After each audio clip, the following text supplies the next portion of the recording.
Le chef de l'État a réagi sur l'attaque d'Inata dans le Sahel. Rochma Christian Kabouré dit comprendre les réactions au sein des populations suite à cette autre attaque. Il a annoncé une enquête et un conseil supérieur de la défense nationale qui sera consacré au dysfonctionnement au sein de l'armée. Vous entendrez les propos du chef de l'État dans un instant. Conseil des ministres tenu hier, le gouvernement a rendu public un nouveau bilan de l'attaque d'Inata. 49 gendarmes et 4 civils tués. Les gendarmes retrouvés sont au nombre de 46. Le Conseil des ministres a pris des sanctions à l'encontre de certains chefs de la gendarmerie. Les détails dans cette édition. Et puis, lutte contre le cancer de l'utérus, la coalition burkinabé contre le cancer Kobukan a rencontré les hommes de médias sur la question. Rencontre à l'occasion de l'an 1 de la stratégie de l'OMS pour éliminer la maladie d'ici à 2030. À noter que le cancer de l'utérus tue environ 2000 femmes par an au Burkina Faso. Bonjour à vous, merci de nous rejoindre pour ce 13h. Après les assises régionales sur l'éducation, place à celles nationales. Annoncées depuis des mois, elles ont débuté officiellement ce matin sous la présidence du chef de l'État. Objectif de ces rencontres, tracer les sillons d'une nouvelle école démocratique, inclusive et de qualité au Burkina Faso. Ces assises se tiennent autour du thème « Quelles réformes et stratégies d'action pour développer l'éducation nationale ?» Les assises nationales refermeront leurs portes le samedi prochain. On écoute les propos du ministre en charge de l'éducation nationale à l'issue de la cérémonie d'ouverture. Il y a 12 thématiques que nous avons retenues. Au départ, on avait retenu 11, on a ajouté une 12e avant les régionales. Après les différentes consultations, c'est la question enseignante qui a été ajoutée. Sinon, vous avez la thématique liée à la mise en œuvre d'un protocole d'accord que le gouvernement a signé avec les partenaires sociaux, la coordination des syndicats de l'éducation, autour de 56 points.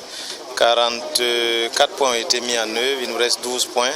Et donc, on va échanger sur le bilan de la mise en œuvre, son lien avec la qualité du système et les perspectives, la question enseignante, la question de la dynamisation donc, de l'enseignement et de la formation technique et professionnelle, qui est essentielle pour le développement, l'auto-emploi et le développement de notre pays.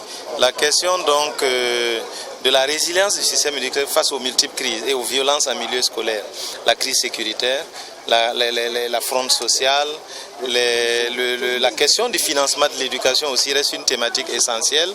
La promotion des langues nationales pour le développement de notre pays, la paix et la cohésion sociale, mais aussi pour la protection de nos valeurs culturelles. Vous savez que le diagnostic que nous avons fait sur les langues montre que nous avons 59 langues nationales et 17 parmi elles sont en voie d'extinction parce que parlées par très peu de locuteurs et donc il y a urgence de leur donner une identité afin qu'elles puissent rester et être utiles au développement de notre société. Il y a aussi donc la question du financement même du système éducatif qui est une préoccupation essentielle et donc l'ensemble donc de ces différentes thématiques vont être donc abordées. Voilà, le professeur Stanislas Ouaro était au micro de Mamidriana Kamabou. Attaque de Inata dans le Sahel. Le président du Faso, dans sa réaction officielle, durcit le ton. Il annonce une enquête administrative dans les prochains jours pour élucider les conditions des soldats au front.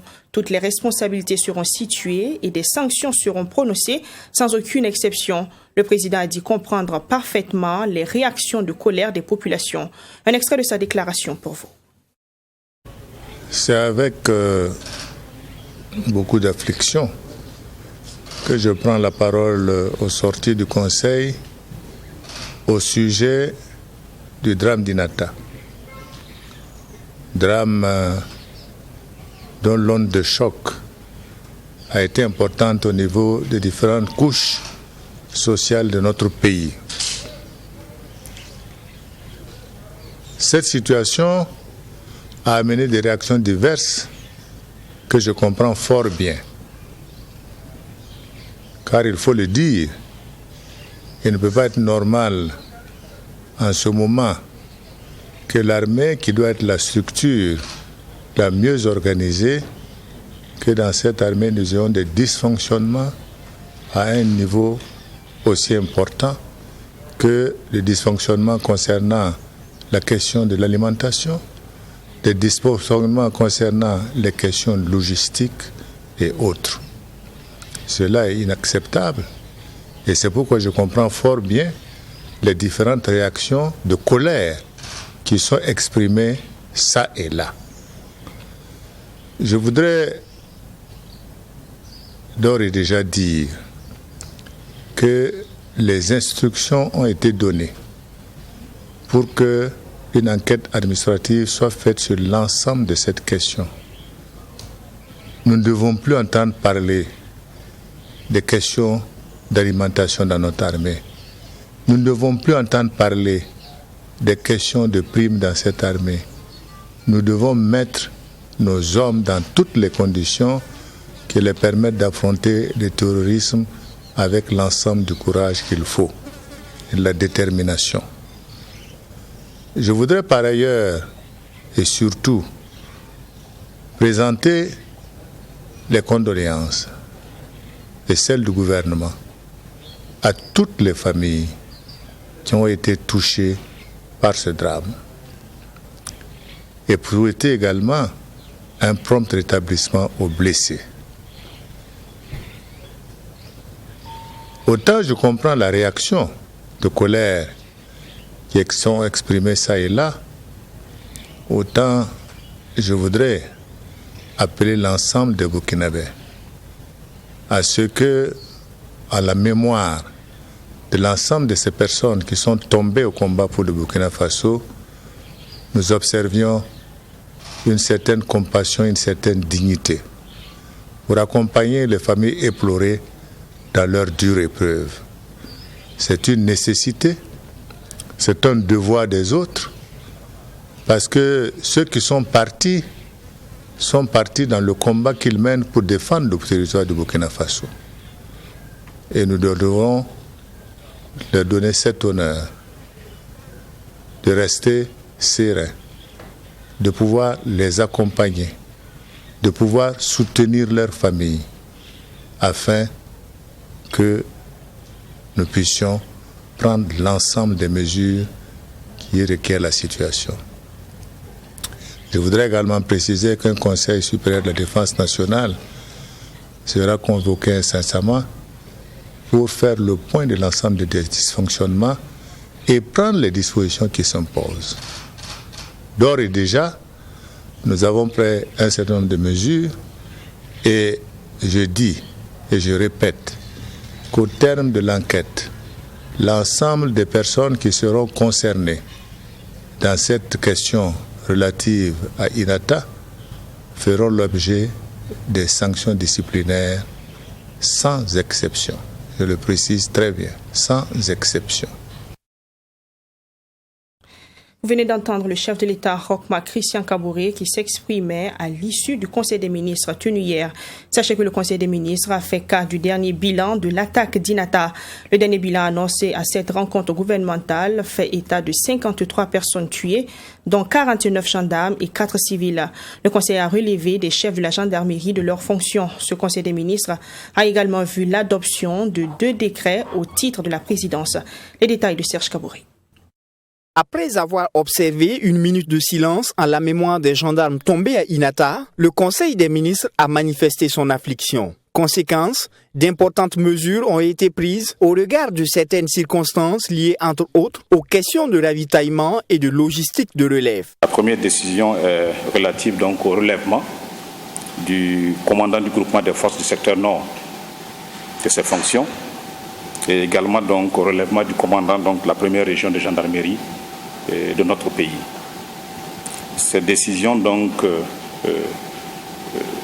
sont prises ce matin en Conseil des ministres et le président du Faso a instruit donc qu'il soit continué, qu'il soit instruit une enquête administrative pour davantage situer les responsabilités.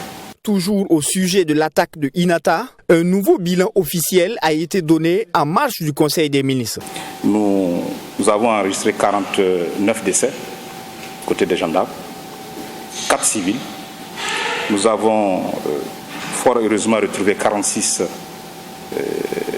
éléments, 46 gendarmes Et c'est l'occasion pour moi de rappeler aussi que nos process exigent des constatations physiques par nos forces de défense et de sécurité avant de donner un bilan. Vous aurez noté aussi que nous nous abstenons souvent de faire cas des personnes qui manquent à l'appel, d'une part pour augmenter leurs chances de survie, parce qu'il s'agit aussi d'une guerre asymétrique. Et donc, il faut comprendre que dans nos procédures aussi, cela peut permettre que nous puissions de façon régulière, sur la base de nos procédures de constatation, donc, faire donc, des bilans.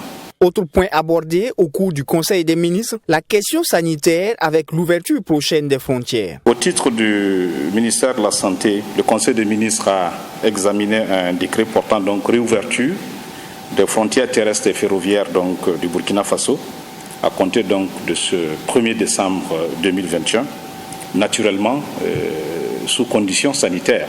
Les conditions sanitaires sont connues, c'est le pass vaccinal. Il s'agit de faire en sorte que soit vous avez votre passe vaccinal ou bien vous avez votre test soit rapide, soit PCR. 2 décrets au titre de la présidence du Faso ont également été adoptés au Conseil des ministres. Le premier décret crée un comité national d'organisation pour le Forum national de la réconciliation prévu pour se tenir du 17 au 23 janvier 2022 et le second décret portant nomination des membres du comité national d'organisation du dit forum. Procès Thomas Sankara et ses 12 compagnons dans la suite des témoignages. 2 nouvelles personnes et Boukari Kaboré dit le Lion, déjà entendu, étaient à la barre hier matin. Dans les confessions, il ressort encore que les assassinats du président Sankara et de ses compagnons ont été planifiés. Aussi, le président Thomas Sankara aurait affirmé avant les faits qu'il était trop tard pour arrêter le processus qui allait aboutir à son assassinat. Les 3 témoins d'hier ont aussi fait cas de la vague d'assassinats et de torture qui a suivi les événements du 15 octobre 1987. On fait le point avec Abdourahim Nienye dans ce reportage. Après l'intervention de Boukari Kaboré dit le Lion, c'est à Pierre Ouedraogo, colonel à la retraite, de faire son témoignage sur l'événement du 15 octobre 1987. Secrétaire général national du CNR au moment des faits, il était à son bureau basé sur le site de l'actuel Conseil économique et social. Il a été informé plus tard des événements.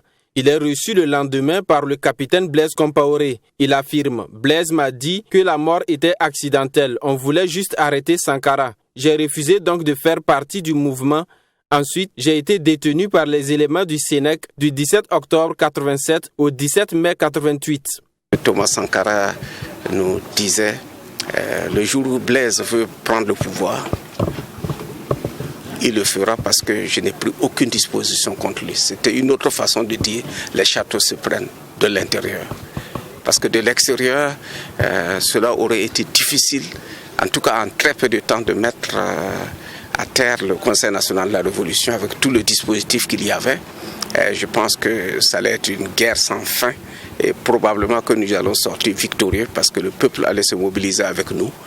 À sa suite, le professeur Basile Guissou, ancien ministre de Thomas Sankara, il affirme à la barre « Je n'ai nullement été surpris par les événements. On savait que ça allait arriver, mais on ne savait pas à quel moment. » Pour lui, la tension était vive aussi bien au sein du CNR que du gouvernement. Et le 15 octobre 1987, dans la matinée, il dit avoir reçu la visite de Thomas Sankara. Je lui ai demandé « Qu'est-ce qui t'empêche de chercher à t'entretenir avec Blaise Compaoré ?» Il m'a tenu la main sans me regarder et m'a dit « C'est trop tard ». Après la mort de Sankara, il dit avoir été traqué par la gendarmerie, arrêté et torturé 4 mois durant sous la supervision du colonel-major Jean-Pierre Palme. Ce dernier aurait également menacé son épouse, mais appelé à la barre pour une confrontation, l'accusé nie toutes ces accusations. Ce qui est sûr, c'est que moi, mon mari, le Diallo Firmé dont on parle, c'est mon époux. Et je sais qu'il a été torturé à la gendarmerie. Il a fait 4 mois à la gendarmerie. Et dans la nuit du 31 décembre, c'est Jean-Pierre Palme qui m'a appelé chez moi. J'ai décroché. J'ai dit c'est qui? Il a dit c'est Jean-Pierre. J'ai dit quel Jean-Pierre? Mais vous en connaissez de combien? J'ai dit bien j'en connais des Jean-Pierre. Il dit bon c'est Jean-Pierre Palme. Viens chercher ton mari. Quand je suis allée à la gendarmerie pour chercher mon mari, je suis arrivée, je ne pouvais pas l'amener parce qu'il était blessé, il ne pouvait pas marcher. Il a été soutenu par 2 militaires, là on le traînait. Et Jean-Pierre a dit, bon dans ce cas, on le met à l'infirmerie. Et on l'a amené à l'infirmerie. Je suis allée, j'ai mis de l'eau sur sa chemise pour pouvoir décoller sa chemise qui était collée à son dos. Et c'est comme ça que j'ai ramené les habits à la maison, j'ai caché pour laver pour que les enfants ne voient pas.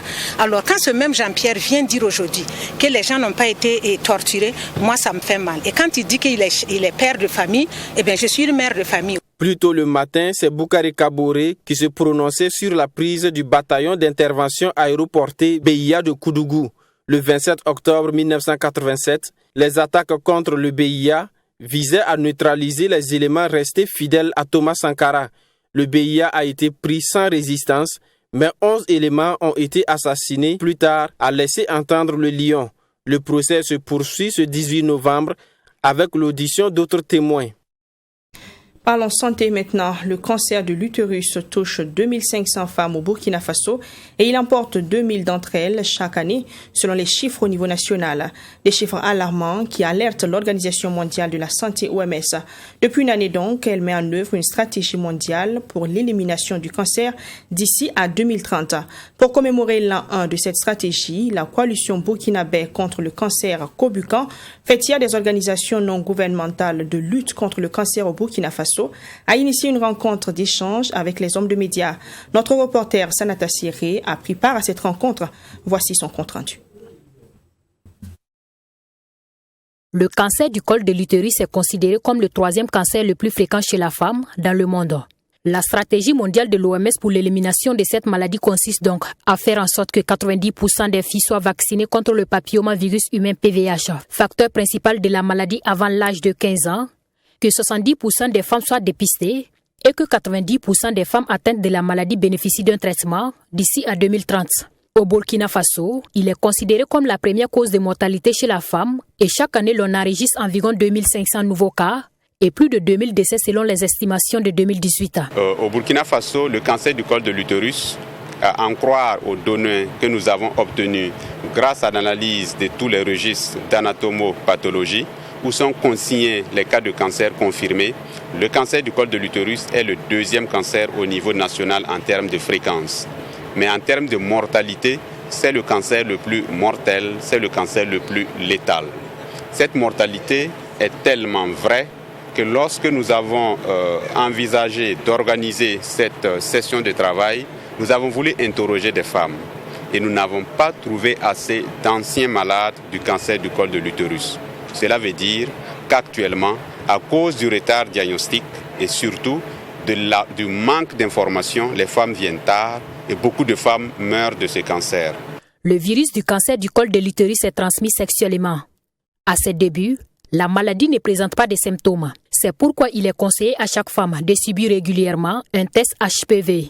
Contrairement aux autres cancers, il peut être prévenu, guéri et éliminé grâce à la vaccination, le dépistage et le traitement des lésions précancéreuses, selon le président de la coalition burkinabé contre le cancer, Kobukan. Si malgré notre vigilance, des cancers surviennent, qu'est-ce qu'il faut faire? Le traitement peut prendre plusieurs volets. Et parmi ces volets, il y a l'acte opératoire, la chirurgie. Il y a également l'administration de certains médicaments qui permettent la destruction des cellules du cancer, c'est la chimiothérapie. Donc la chimiothérapie, c'est l'administration de médicaments dans le but de détruire les cellules du cancer. Il y a aussi l'utilisation des rayons pour détruire les cellules du cancer, c'est ça la radiothérapie. Et la radiothérapie, c'est le pan du traitement que nous n'en avions pas. Maintenant, ce traitement est disponible au niveau du centre de radiothérapie qui est collé à l'hôpital Bogoro. En plus de cette rencontre d'information des journalistes sur le cancer du col de l'utérus, une autre rencontre d'échange est prévue par la coalition burkinabé contre le cancer, avec une quarantaine d'associations ayant fait de cette maladie son cheval de bataille. Une rencontre qui vise à améliorer la contribution de ces associations à la lutte contre le cancer du col de l'utérus au Burkina Faso et à susciter leur adhésion à la Kobukan. À la suite de ce 13h, séminaire de formation des chefs d'entreprise burkinabé sur la gouvernance et le leadership, un séminaire organisé par le Bureau de restructuration et de mise à niveau avec l'appui de l'UEMOA, l'Union économique et monétaire ouest-africaine. La cérémonie d'ouverture des travaux dans ce reportage signé Fatima Tanikima. C'est parti pour 48 heures de partage de connaissances et d'échanges entre chefs d'entreprise du Burkina Faso. 2 jours durant, ces chefs d'entreprise seront mieux outillés en matière de gouvernance au sein de leurs différentes entreprises et du rôle qu'ils doivent jouer en tant que leaders. Toute chose qui doit leur permettre de hisser leurs entreprises plus aisément sur le plan international. Nos entreprises, dans le contexte actuel de crise au niveau mondial et au niveau national d'insécurité et lié également à la pandémie à Covid-19, il est important que nos acteurs économiques soient outillés avec des instruments pertinents pour leur permettre d'assurer une bonne gestion de leur structure pour faire face justement aux défis de ces différentes crises. Ce séminaire de formation est porté par le Bureau de restructuration et de mise à niveau avec l'accompagnement de ses partenaires, dont l'Union économique et monétaire ouest-africaine, UEMOA. Selon le représentant de l'institution, ce partenariat s'inscrit dans un cadre d'appui général au développement de l'industrie dans la sous-région ouest-africaine. Donc nous appuyons le secteur industriel pour la transformation justement de ces ressources-là afin de développer nos économies. Depuis un certain temps, nous avons remarqué que nous sommes plus nous avons une industrie qui est assez désuète, donc au niveau matériel, au niveau aussi de la formation du personnel. Donc nous voulons que les différents acteurs soient mis à niveau pour pouvoir compétir au niveau international. En rappel, le Bureau de restructuration et de mise à niveau, créé le 18 mars 2008, est en charge du programme de restructuration des entreprises en difficulté. Sa mission première, promouvoir et exécuter les programmes de restructuration et de compétitivité de toute entreprise à l'exclusion de celles exerçant dans le secteur du négoce. Clôture de la 17e semaine nationale du numérique. La cérémonie s'est tenue vendredi dernier dans la ville de Sia. Elle a été marquée par des remises de trophées à des personnes morales et physiques. Cette édition a réuni environ 3000 apprenants. Elle a permis de lister l'ensemble des initiatives de communication numérique développées alors que le Covid-19 imposait certaines restrictions. Image de la cérémonie de clôture avec Joseph Koutko. Les rideaux sont tombés sur la 17e édition de la Semaine du numérique. Une cérémonie de clôture présidée par la ministre en charge de l'économie numérique et qui a été marquée par la remise de trophées d'honneur à des personnes physiques et morales. Vous savez, nous sommes projetés à l'ère post-Covid parce que nous espérons bien évidemment que la pandémie va être derrière nous. Et pendant la pandémie, il y a eu un certain nombre de bonnes pratiques que nous avons enregistrées. Et donc, il s'est agi de partager ces bonnes pratiques et nous avons un recueil de bonnes pratiques. Nous allons encore mieux documenter ces bonnes pratiques. Nous allons les planifier et les mettre en exploitation. Il y en a qui sont possibles donc, en exploitation à notre niveau. D'autres sont possibles à d'autres niveaux et donc nous allons rentrer en contact avec ces acteurs pour partager ces bonnes pratiques. Donc nous refermons nos portes avec une grande satisfaction. Cette édition a tenu ses promesses. Il y a eu des sessions de formation grand public. Ici à Bobo-Dioulasso, on attendait 2000 apprenants. Nous sommes allés au-delà, autour de 3000. Et les espaces jeux pour enfants, qui est un premier contact, un espace de premier contact pour les enfants. Vous avez vu, ça a été pris d'assaut et les différents échanges au niveau des panels. Et comme c'était en format hybride, nous avons eu la participation d'éminents experts, ce qui nous a permis donc de collecter un ensemble de bonnes pratiques que nous allons suffisamment documenter et planifier leur exploitation. Comme les années précédentes, des prix ont été décernés aux lauréats des différents concours repartis en 3 catégories. Pour cette année, 69 œuvres ont été retenues sur un total de 98 œuvres enregistrées. Chaque année, lors de la semaine du numérique, un certain nombre de concours sont organisés et puis au niveau du ministère, toute l'année, nous organisons des concours de détection de talents et ce soir, ces lauréats ont été récompensés pour saluer leur innovation, mais surtout pour stimuler davantage leur innovation et permettre donc à ce que nous encourageons en tout cas l'excellence. Et ce qui a été fait, nous profitons en fait de ce cadre pour leur donner des moyens, surtout les jeunes innovateurs, pour les amener à peaufiner leurs produits. Et nous allons les suivre. Il y a des structures d'encadrement, nous avons des incubateurs, nous allons les suivre Et les budgets donc, qu'on leur donne, c'est pour encore leur permettre de peaufiner ce qu'ils ont commencé. Les mérites de 10 personnalités ont été également salués par les Gambrés d'honneur pour leur contribution dans le développement du numérique au Burkina Faso. Rendez-vous est donc donné en 2022 pour la 18e édition. Et nous restons à Bobo-Dioulasso avec Joseph Koudgou. En marge de cette semaine nationale du numérique qui s'est refermée, une soirée networking était organisée vendredi au profit des clients et partenaires. Une initiative de Sangfis Burkina de type sensibilisation sur la nécessité de connaître les notions de cybersécurité. Les participants ont au cours de cette session découvert les moyens de protection de leurs données numériques. Offrir un cadre d'échange avec les clients et partenaires sur la cybersécurité, c'est l'objectif de cette soirée networking organisée en marge de la semaine du numérique à Bobo-Dioulasso. Il s'agit ici de donner des précisions sur la cybersécurité à travers des démonstrations.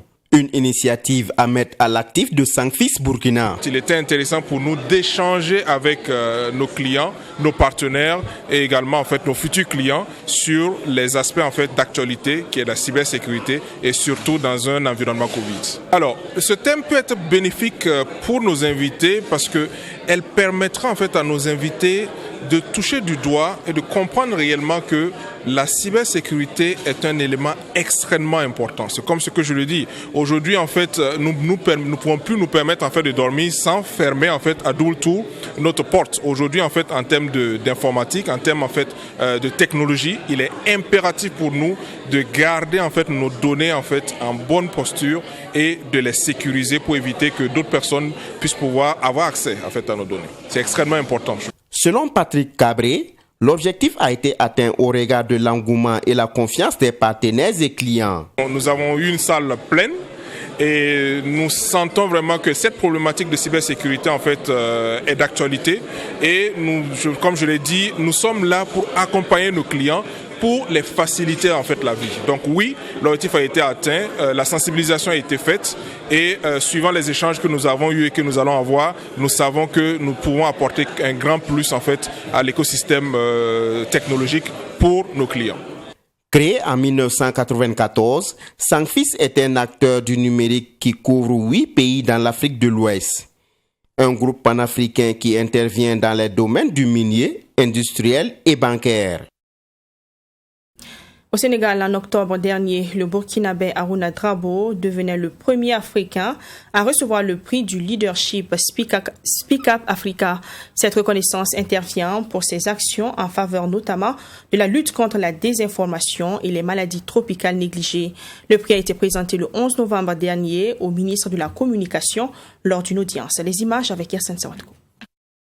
Le prix du leadership Speak Up Africa vise à reconnaître et à célébrer les institutions et les personnes faisant preuve d'un leadership exemplaire en faveur du développement durable et dont les initiatives ont un impact positif sur le continent africain. Lancé en 2019, Aruna Drabo est le premier journaliste africain et burkinabé à recevoir ce prix.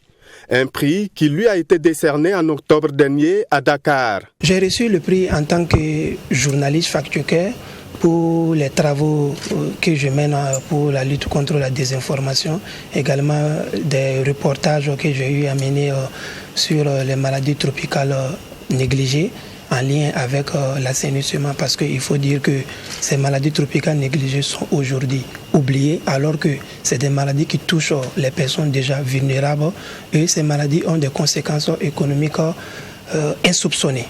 Donc le but était de susciter une prise de conscience collective et de susciter également l'urgence autour de ces maladies qui sont évitables et traitables. Pour les lauréats, ce prix est un appel à plus d'abnégation dans le travail. Ce prix, d'abord c'est un grand plaisir et je le vois également comme une interpellation à poursuivre un boulot que je mène déjà, que nous menons au niveau des FASO-Tchèques, parce que c'est la reconnaissance de l'utilité et de la grande portée du travail quotidien collectif que nous menons à FASO-Tchèques pour l'édification d'une opinion publique africaine sur les grands enjeux du continent et également du monde. Depuis sa création en 2019, le prix du leadership Speak Up Africa a été attribué aux chefs d'État, aux ministres, aux chefs d'entreprise et aux institutions. Le ministre de la Communication a profité de cet instant solennel pour remettre un ordinateur au lauréat du prix du leadership Speak Up Africa 2021. C'est la fin de ce 13h. À demain pour d'autres sessions d'information. Prenez soin de vous et restez encore avec nous. Les programmes se poursuivent.